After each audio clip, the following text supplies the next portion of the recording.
mwenye genital warts anaweza kuishi kawaida kabisa bila shida yoyote, lakini anatakiwa awe mwangalifu sana asimwambukize mwenza wake, kwa sababu unakuta mwanaume ana tatizo la genital warts alafu baadaye akamwambukiza mwanamke. Unajua mwanamke ni mtu ambaye ni rahisi sana kupokea magonjwa, lakini pia yanapoingia ni ngumu sana, au yanatumia muda mrefu sana kuweza kuondoka kutokana na jinsi ulivyo. Sasa wanawake wengi ambao tayari wamekuwa wanapata haya matatizo kupitia waume zao, wao ndio wanakuwa wanaathirika zaidi kuliko mwanaume. So mwanaume wewe ambaye tayari una tatizo la genital warts, ni vizuri kupata tiba mapema na kumkinga mpenzi wako ambaye unampenda au mke wako, kwa sababu inapofikia swala hili kwake, tatizo linakuwa kubwa zaidi, ambao utatumia gharama kubwa sana kumponyesha mke wako.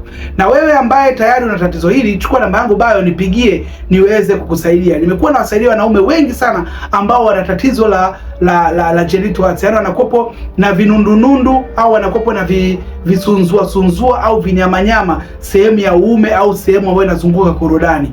Na hii wanaume wengi sana wanayo, lakini tu wanaume kawaida yao ni watu asili sana, na huwa hawapendi kusema vitu vyao kwa watu wengine, lakini wanaumia polepole, wanaumia kimya kimya, lakini pia wanakufa kimya kimya, kwa sababu wao wamezoea kuyaweka mambo yao kisiri. Sasa kwa dunia tuliyofikia sasa hivi, usiweke vitu siri ambavyo ni vya ugonjwa, kwa sababu unaweza ukamwathiri mwenzako baadaye, lakini pia inaweza ikakuathiri pia wewe zaidi. Kwa hiyo kama unakuwa na vitu ambavyo umeviona hivyo, na pia umeenda hospitali wamethibitisha kwamba una tatizo la genital warts, chukua namba yangu bio, nipigie niweze kusaidia. Na ni vyema sana ukajiponyesha wewe na mke wako au mpenzi wako, kwa sababu hata kama ulifanya tendo mara moja na mtu ambaye ana tatizo la genital warts, basi na wewe tayari unavyo.